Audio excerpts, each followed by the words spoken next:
السلام عليك يا سيدي يا رسول الله خذ بيدي قلت حيلتي أدركني يا رسول الله.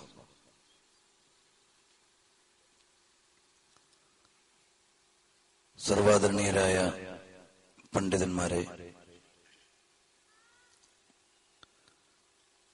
നാട്ടുകാരണവന്മാരെ, രക്ഷിതാക്കളെ, സഹോദരങ്ങളെ, അല്ലാഹുവിന്റെ മഹത്തായ അനുഗ്രഹത്താൽ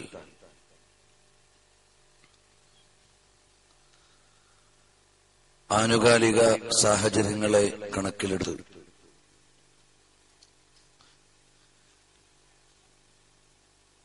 മനുഷ്യ സമൂഹത്തെ ബോധവൽക്കരിക്കാൻ ആദരണീയരായ ശൈഖുന കാന്തപുരം ഉസ്താദ് അവറുകളുടെ സാരഥ്യത്തിൽ നടക്കാനിരിക്കുന്ന കേരള യാത്രയുടെ മുന്നോടിയായി കേരളത്തിലെ എല്ലാ മഹല്ലുകളിലും മഹല്ല് പ്രമുഖന്മാരുടെ നേതൃത്വത്തിൽ മഹല്ല് സമ്മേളനങ്ങൾ നടന്നുകൊണ്ടിരിക്കുകയാണ്. കേരള യാത്ര ഒരു കേവല യാത്രയായി കാണുന്നതിന് പകരം അതുയർത്തിപ്പിടിക്കുന്ന സന്ദേശം ഗ്രാമാന്തരങ്ങൾ മുതൽ സമൂഹത്തിന്റെ വിവിധ തലങ്ങളിൽ അറിയിക്കുകയും വ്യാപകമായ ഒരു നവജാഗരണ പ്രവർത്തനമായി അത് നിർവഹിക്കുകയും ചെയ്യുക എന്ന ലക്ഷ്യത്തോടെയാണ് ഇത്തരം പരിപാടികൾ നടത്തിവരുന്നത്. മഹാനായ അബ്ദുൽ ബാരി ഉസ്താദ് അവരുടെ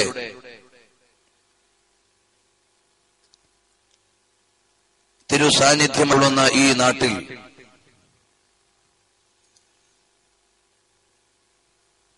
പ്രിയപ്പെട്ട സഹോദരങ്ങളോട് ഈ വിഷയമായി വളരെ കുറഞ്ഞ കാര്യങ്ങൾ മാത്രം പറഞ്ഞുകൊണ്ട് ഇൻഷാ അല്ലാഹ് നമുക്ക് നിർത്താവുന്നതാണ്. മാനവികതയെ ഉണർത്തുക എന്ന മഹത്തായ പ്രമേയം ആനുകാലിക സാഹചര്യത്തിൽ എത്രമാത്രം പ്രാധാന്യമർഹിക്കുന്നു എന്നും ഈ ഒരു തലവാചകത്തിലൂടെ കേരളീയ ജനതയോട്, മാനവിക സമൂഹത്തോട് കൈമാറ്റം ചെയ്യേണ്ട സന്ദേശങ്ങൾ എന്തൊക്കെയാണെന്നും വളരെ ലളിതമായി മാത്രം ഇവിടെ ഓർമ്മപ്പെടുത്തുകയാണ്. ലോകത്ത് അല്ലാഹു സുബ്ഹാനഹു വ തആല വിവേകം നൽകി അനുഗ്രഹിച്ചിട്ടുള്ള വിഭാഗമാണ് മനുഷ്യർ. അല്ലാഹു സുബ്ഹാനഹു വ തആല മാനവന് വിവേകവും വിചാരവും അവന്റെ ദിശണ അനുസൃതമായ പങ്കാളിത്തവുമെല്ലാം നൽകിയിട്ടുണ്ട്. ഈ ലോകത്തിന്റെ മുഴുവനും അനുഗ്രഹങ്ങളെ മനുഷ്യന് അനുകൂലമാക്കി സംവിധാനിക്കുകയും അവന്റെ ഭൗതികമായ ജീവിതത്തെ ചിട്ടപ്പെടുത്താൻ ആവശ്യമായ രീതിശാസ്ത്രത്തെ ഇസ്ലാം നൽകുകയും ചെയ്തു.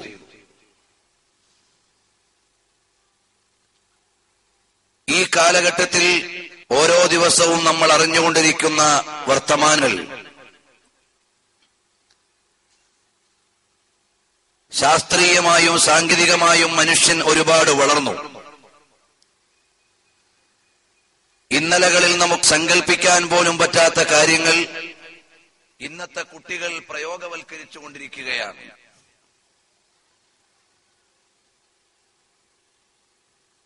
ശാസ്ത്രീയമായും സാങ്കേതികമായുമുള്ള മുന്നേറ്റങ്ങളെ മുൻനിർത്തി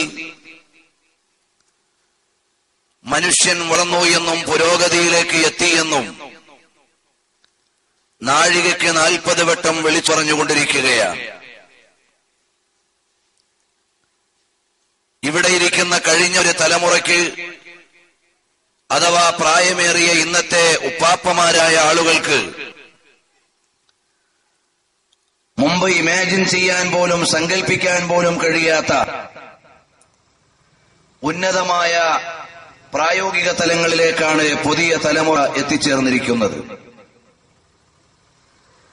പ്രിയപ്പെട്ട സഹോദരങ്ങളെ, സുദീർഘമായ ഒരു വിഷയത്തിലേക്കും ഇപ്പോൾ ഞാൻ കടക്കുന്നില്ല.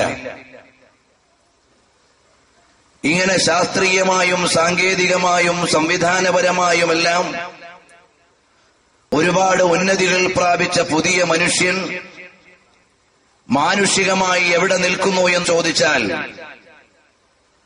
വളരെയേറെ അപകടകരമായ വൃത്താന്തങ്ങളാണ് നാം അറിഞ്ഞുകൊണ്ടിരിക്കുന്നത്. ഓരോ ദിവസവും കലാലയങ്ങളിൽ നിന്ന് വരുന്ന വാർത്തകൾ നമ്മെ വേദനിപ്പിക്കുന്നതാണ്.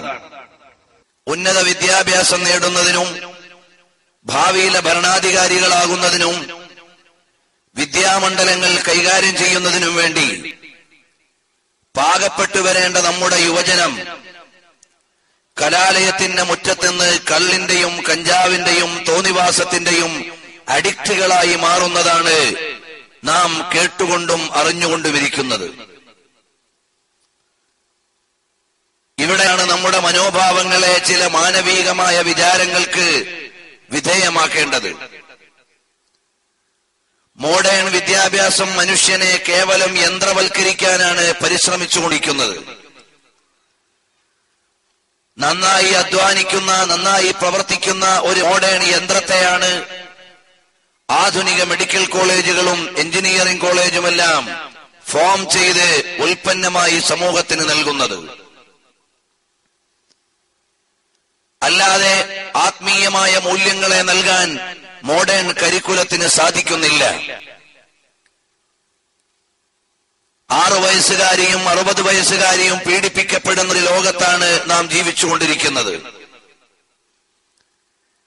ഭാര്യയും ഉമ്മയും പെങ്ങളും മകളും ഇതെല്ലാം സ്ത്രീയാണെന്ന് മാത്രം പഠിപ്പിക്കുന്ന സാങ്കേതിക വിദ്യാഭ്യാസമാണ് നമ്മുടെ മക്കൾ അഭ്യസിച്ചുകൊണ്ടിരിക്കുന്നത്. സ്വന്തം പിതാവിന്റെ അടുക്കൽ പോലും സുരക്ഷിതത്വമില്ലാത്ത പെൺമക്കൾ കേരളത്തിൽ ഓരോ പ്രദേശത്തിന്റെയും പേരിൽ പുതിയ പുതിയ കേസുകൾ ഉടലെടുത്തുകൊണ്ടിരിക്കുകയാണ്. സ്വന്തം പിതാവിന്റെ കയ്യിൽ പോലും സംരക്ഷണമില്ലാതെ കൗമാര യൗവനങ്ങളിലെ യുവതികളും കുമാരികളും അവരുടെ ചാരിത്രം ചോദ്യം ചെയ്യപ്പെടുന്ന യുഗത്തിലാണ് നാം ജീവിക്കുന്നത്.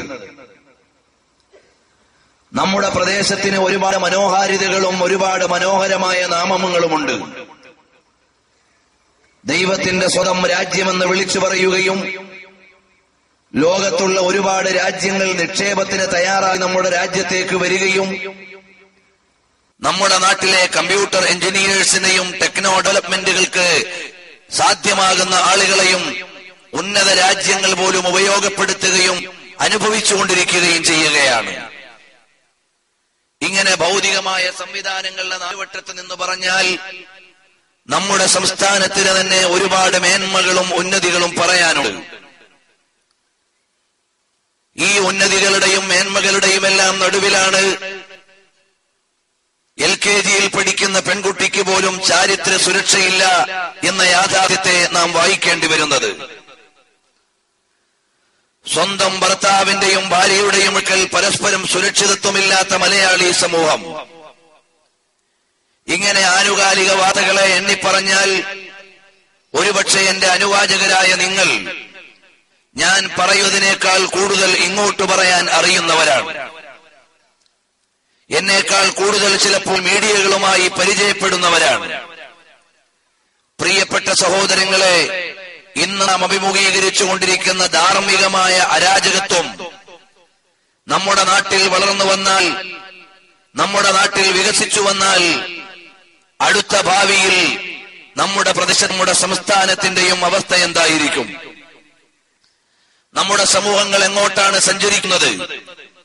കലാലയങ്ങളുടെ മുറ്റത്ത് കഞ്ചാവിന്റെയും കള്ളിന്റെയും സൂപ്പർ മാർക്കറ്റുകൾ തുറക്കപ്പെടുകയും ഗ്രാമാന്തരങ്ങളിൽ പോലും പുതിയ പുതിയ ഉൽപ്പന്നങ്ങൾ വ്യാപകമായി വിറ്റഴിക്കപ്പെടുകയും മദ്യോപയോഗത്തിലെ ഏറ്റവും കൊച്ചുപ്രായം LP സ്കൂളിലേക്ക് ഇറങ്ങി വരികയും ഒക്കെ ചെയ്യുമ്പോൾ ഇങ്ങനെ ഒരു തലമുറ ഇവിടെ വളർന്നു വന്നാൽ അടുത്ത ഭാവിയിൽ ഈ രാജ്യത്ത് മാതൃകായോഗ്യരായ പൗരന്മാർ എവിടെ നിന്നാണ് ഉണ്ടാവുക?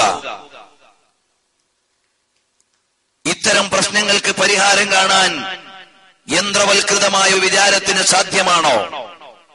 നമ്മുടെ നാട്ടിൽ കുടിയന്മാരും പിടിയന്മാരും കഞ്ചാവിന്റെ ഉപയോക്താക്കളുമെല്ലാം കൂടുന്നു എന്ന കാരണത്താൽ ഉറക്കം കെട്ടുപോകുന്ന ഏത് ഭൗതിക ചിന്താഗതിക്കാരനാണ് ഇവിടെയുള്ളത്? ഞാൻ ഭരിച്ചുകൊണ്ടിരിക്കുന്ന സംസ്ഥാനത്തിൽ കുടിയന്മാർ കൂടിക്കൊണ്ടിരിക്കുന്നു എന്നതിന്റെ പേരിൽ ആത്മാർത്ഥമായി വേദനിക്കാനും മാനസികമായി നൊമ്പരപ്പെടാനും ഏത് സ്റ്റേറ്റിന്റെ, ഏത് പ്രവിശ്യയുടെ ഭരണാധികാരിക്കാണ് ഇപ്പോൾ അങ്ങനെ ഒരു വിചാരമുള്ളത്?